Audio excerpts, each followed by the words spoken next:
자, 제27장 에베소입니다. 자, 이 27장에서는 이제 양육의 중요성과 이제 침례 이후겠죠. 신앙의 성장에 대해서 중요한 부분과 그다음에 에베소의 사역에서 이 귀신과의 전쟁, 영적 전쟁에 대한 내용, 이 두 가지가 주로 기록이 되어 있습니다. 사도시대의 소아시아 서부지방은 로마의 아시아도로 알려져 있습니다. 지금의 터키 서부지방이죠. 그쪽을 지금 아시아라고 불렀고요. 그 아시아의 수도가 에베소였습니다. 이 에베소는 그 알렉산드리아, 즉 그 나일강에서 이 곡창지대니까 거기서 곡식이 배에다가 실어지고요. 로마로 가는 길에 한 두 군데 정도를 들리는데 에베소를 들려서 아시아의 수도니까 거기서 교역을 좀 하고 그 다음에 고린도에 들려서 거기서 좀 교역을 하고 그 다음에 로마로 가는 그런 길이 주요 이 교통로였고요. 그러다 보니까 수도 에베소는 대대적인 상업의 중심지였습니다. 상업의 중심지라는 얘기는 돈을 많이 썼다는 얘기고 항상 항구 도시는 이 손님을 맞이하기 때문에 식당, 술집, 그 다음에 또 여관, 그리고 은행 이런 것들이 발달하게 돼 있습니다. 항구는 당시 늘 선박으로 꽉 차 있었고요. 거리에는 각 나라에서 온 사람들로 붐볐습니다. 고린도에서처럼 에베소도 선교 활동을 하기에는 아주 유망한 곳으로 보였다는 것이죠. 바울은 상당히 이런 지역에서의 활동을 즐겨했고 또 성공적으로 했던 것으로 보입니다. 모든 문명 국가에 널리 흩어져 있던 유대인들은 일반적으로 메시아의 초림을 기다리고 있었습니다. 침례 요한이 전도를 하고 있을 때에 연중절기를 당하여 예루살렘을 방문한 많은 사람들은 요한의 설교를 듣기 위해 요단강으로 나갔었죠. 거기서 그들은 예수를 약속된 메시아로 선포하는 말을 들었으며 그 기별을 세상 각처에 전하였습니다. 다시 말해서 침례 요한이 예수에 대해서 전하는 기별이 복음의 1차 그 진원이 되었다는 것이죠. 세상 죄를 지고 가는 하나님의 어린 양이로다라고 외쳤던 그 메시지, 이제 메시아가 온 것 같다라고 하는 메시지, 하나님의 나라가 도래한 것 같다라고 하는 메시지가 전 세계로 퍼져나갔습니다. 에베소는 당연히 그 메시지를 들은 사람들이 갈 수밖에 없는 그런 지역들이었던 것이죠. 그래서 헬라 언어, 로마라고 하는 국가와 그 교역로가 완성돼 있는데 그때 예수 그리스도가 오신 것은 굉장히 의미가 있는 것이었습니다. 이와 같이 하나님의 섭리는 사도들이 일할 길을 준비하고 계셨습니다. 오늘날도 하나님의 하는 일이 막혔다고 생각이 되지만 사실은 선교지나 이런 데 소식들을 들어보면 실제로 가보면 하나님이 이미 엄청난 준비를 복음 사역을 위해 해놓고 계시다는 사실을 알게 됩니다. 깊은 관심과 감사와 경탄의 기쁨을 가지고 그 형제들은 바울의 말에 귀를 기울이고 그들은 믿음으로 그리스도의 속죄의 희생에 대한 놀라운 진리를 붙잡았습니다. 이 누구냐면은 에베소에 도착해서 침례 요한의 그런 제자들 12명을 만났습니다.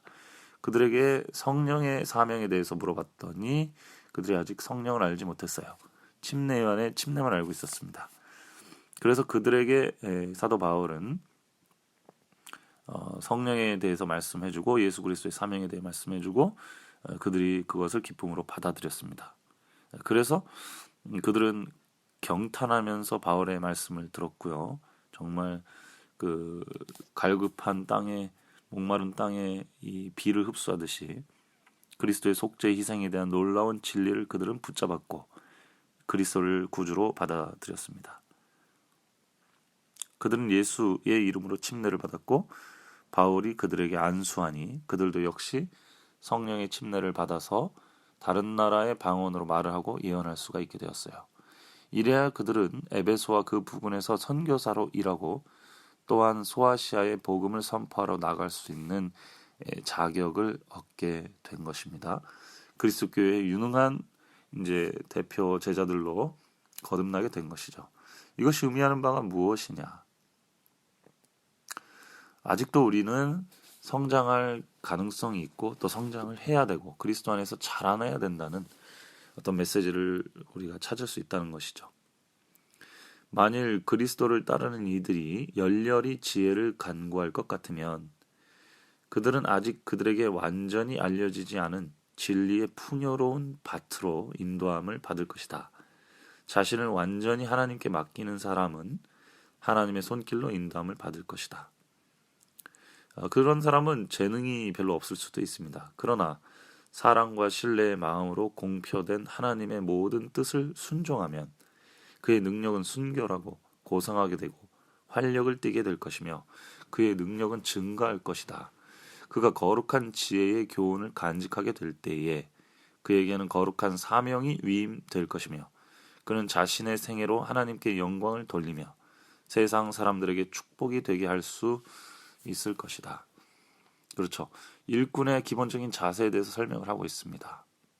하나님의 지혜를 간구할 것 같으면 너무나 풍성한 하나님의 지혜가 주어질 것이고 그 하나님의 지혜로 불쌍한 사람들을 돕기 위해 도움이 필요한 사람들을 돕기 위해 나아갈 때에 그의 능력은 증가되고 성장될 것이며 그렇게 해서 하나님께 영광이요 사람에겐 축복이 되게 될 것이라는 것이 약속이고 이렇게 일을 하는 것이 하나님의 종된 일꾼들의 자세가 아닌가 이런 생각을 하게 됩니다.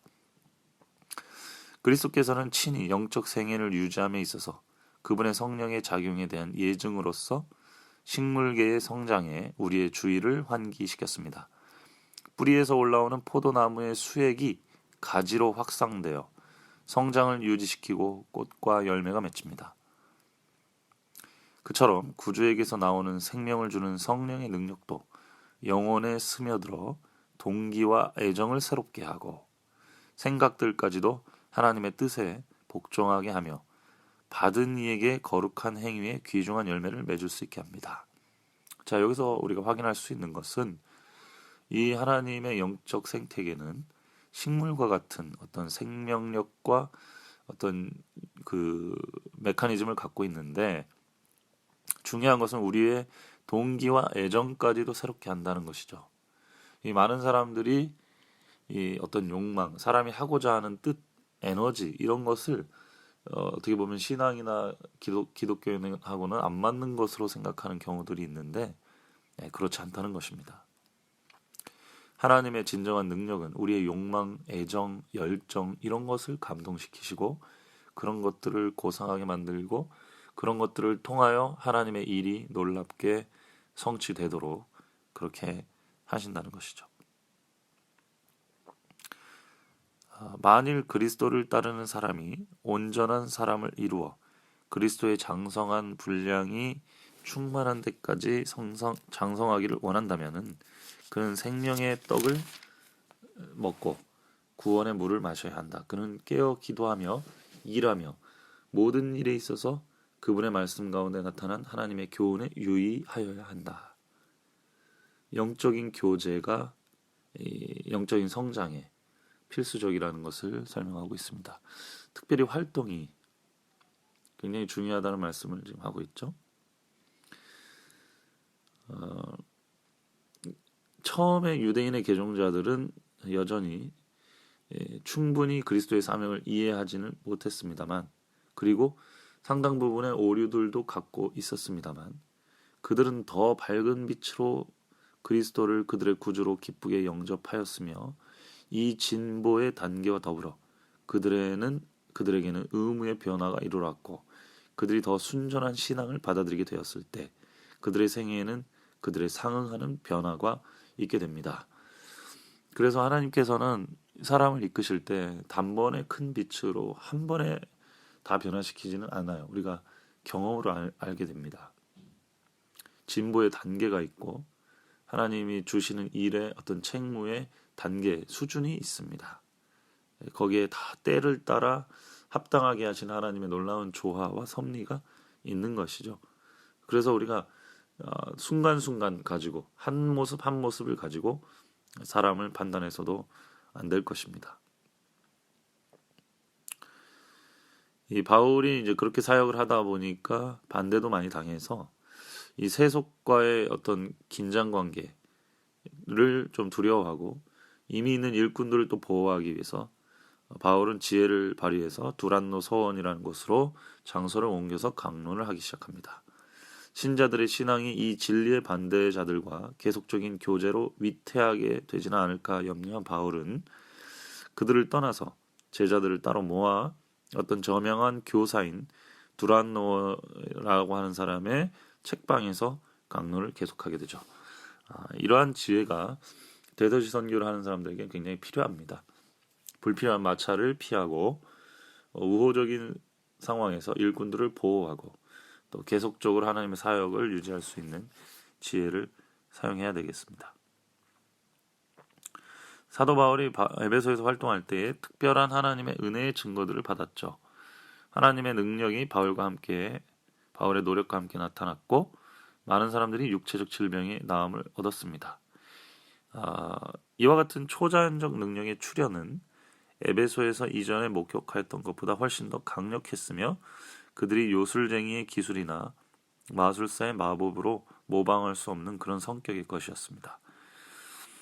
나사렛 예수의 이름으로 행해졌을 때 백성들은 하늘의 하나님이 여신 아데미의 예배자들인 마술사보다 훨씬 더 능력이 있으시다는 것을 볼 수 있는 기회를 가졌죠. 에베소는 아르테미스 여신을 섬기는 아주 큰 도시였습니다. 근데 그 아르테미스 여신을 섬기는 사람들 중에 마술사들이 있었고 그들도 어떤 치유 같은 것을 통해서 사람들의 마음을 사로잡고 있었는데 바울에게서 나타나는 능력은 창조주 하나님으로부터 오는 능력이 현현된 것이기 때문에 질적으로 많이 다르다는 것을 사람들이 알게 되었다는 것이죠.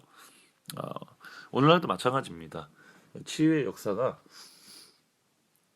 거짓 영의 세계에서도 일어날 수 있고요. 흉내를 낼 수도 있지만 참된 하나님이 주시는 치유의 역사는 사람들이 알아볼 수 있다는 것이죠.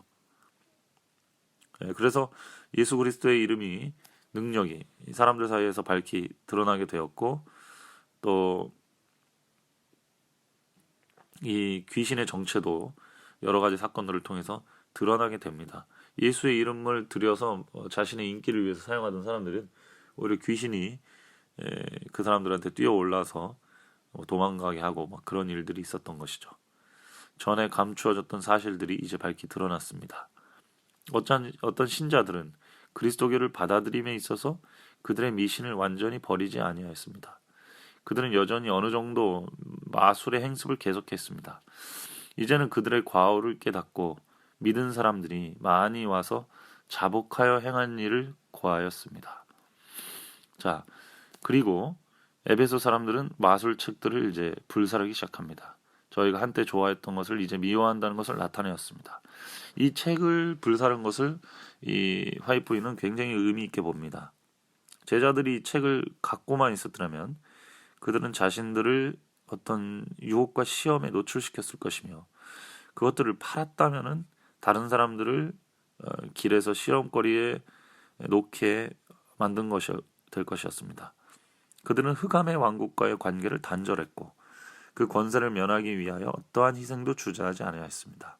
이래야 진리는 사람들의 편견과 돈에 대한 사랑을 이기고 여기서도 승리하게 됩니다. 이 여신 아데미를 섬기는 제사장들 혹은 이 신관들 그리고 그들이 썼던 책들 이 영적 세계에 대한 얘기들인데 특별히 어떻게 귀신과 접촉하는지에 대한 이런 얘기들은 이 세상에서 사라지는 게 더 좋았죠. 그게 제자들이 그것을 연구한다고 해도 도움이 될 것이 아니었고 다른 사람들한테 팔면 돈이 됐겠지만은 또 매우 위험한 영향을 끼쳤기 때문에 이것은 불이 태워져서 영원히 소멸되는 것이 올바른 방법이었다는 것입니다.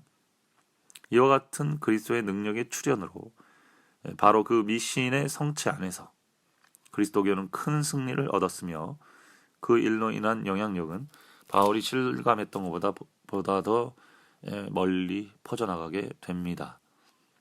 사실 우리들 주변에도 우리가 다 잘 알지는 못하지만 영적 세계에 이러한 전쟁들이 이루어지고 있습니다. Spiritual Warfare라고 하는데요. 이 세계에 치열한 어떤 전쟁의 상황을 안다면 우리가 얼마나 더 경성해서 기도하고 말씀으로 깨어 있어야 되는지를 우리가 느끼게 될 것입니다. 우리 눈앞에 휘장이 거쳐질 수만 있다면 우리는 사람들이 기만하여 멸망시키려고 온갖 술책을 다 쓰고 있는 사람들을, 악한 천사들을 볼 수 있을 것이다. 사람들로 하여금 하나님을 잊어버리도록 가마를 끼칠 수 있는 곳 어디서든지 사단이 그에 매혹시키는 능력을 행사하고 있는 것입니다. 이것이 영적 세계의 지금 긴장 상태라는 것입니다. 오늘날 우리가 말씀으로 준비되지 않는다면은 에베소에 있는 사람들처럼 영적으로 쉽게 속임을 당하거나 종속 상태로 끌려 들어갈 수 있을 것입니다. 그러나 진리를 가진, 하나님의 능력을 가진 하나님의 종들이 지혜롭게 하나님의 말씀을 전하고 담대하게 하나님의 의무를 감당할 때에 영적 전쟁에서 우리는 승리할 수 있고 그리스도의 이름이 영광을 드러낼 것입니다. 오늘 우리 교회 내에도, 우리 교회 밖 세상에도 이런 영적 전쟁은 치열하게 이루어지고 있고, 그래서 우리는 매 순간 하나님을 의지하며 영적으로 성장하고 하나님께 붙어 있지 않으면 위험할 수 있다는 그런 경고, 또 경계를 다시 한번 하게 됩니다. 기도로 마치겠습니다. 사랑의 아버지 하나님, 저희들에게 다시 한번 영적 세계의 질서, 원리, 또 중요성을 알려주셔서 감사합니다. 바울처럼 우리가 담대하게 하나님의 나라를 증거하게 하시고 악의 세계의 진을 회파할 수 있는 성령의 능력을 허락하여 주시옵소서. 우리가 말씀과 기도로 깨어있게 하시고 늘 이 복음의 전선에서 서서 주님의 일을 감당함으로 더 하나님과 밀접한 관계 유지하며 하나님의 일을 하도록 인도해 주시옵소서. 예수님의 이름으로 간절히 기도드립니다. 아멘.